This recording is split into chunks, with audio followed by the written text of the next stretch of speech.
Islamic or information. बिस्मिल्लाहिर्रहमानिर्रहीम। हदीस number 12 है।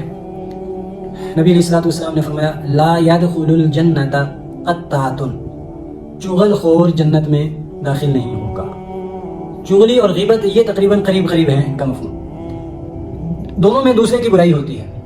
ग़ीबत में ये होता है जो दूसरे की बुराई बयान कर रहा होता है, उसके नीयत में ये होता है कि जिसकी मैं बात कर रहा हूँ, जिसके खिलाफ बात कर रहा हूँ, वो इसकी नज़र में हकीर हो जाए। और चुगली में ये होता है कि इन दोनों के दरमियान झगड़ा पड़ जाए, लड़ाई पड़ जाए। तो ये इतना, हालांकि ग़ीबत के बारे में फरमाया कि वो बदकारी से भी बड़ा गुनाह है, लेकिन इसके बारे में तो साफ फरमा दिया चुगली के बारे में कि चुगलखोर जन्नत में दाखिल नहीं होगा।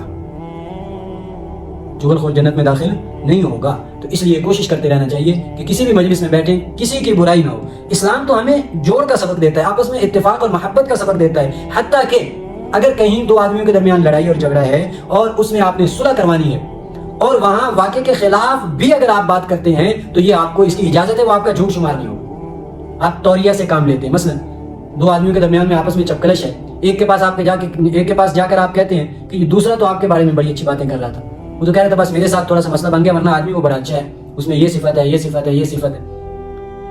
इसी तरह फिर दूसरे के पास जाते हैं, उसके पास भी कहते हैं, ताकि इनके दिल में जो चपकलश है, जो मैल है, वो निकल जाए और दिलों में एक दूसरे की मोहब्बत पैदा हो जाए। हालांकि वाकई में उसने ये बात नहीं कही होती, लेकिन आप उनमें मोहब्बत पैदा करने के लिए, उनमें सुलह करवाने के लिए, उनकी नफरत और अदावत को खत्म करने के लिए ये बात करते हैं, तो अल्लाह के हाँ ये आपका झूठ शुमार नहीं होगा, इसकी आपको इजाजत है। तो इसलिए ऐसी बातों से अपने आप को बचाना चाहिए जो दूसरों में नफरत का और लड़ाई झगड़े का बायस बने।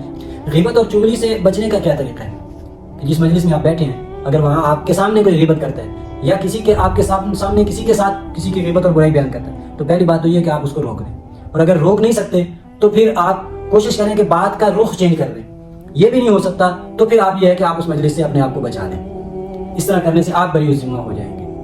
अल्लाह पाक हम सबको इन बड़े गुनाहों से बचने की तौफीक नसीब फरमाए। Islamic or information.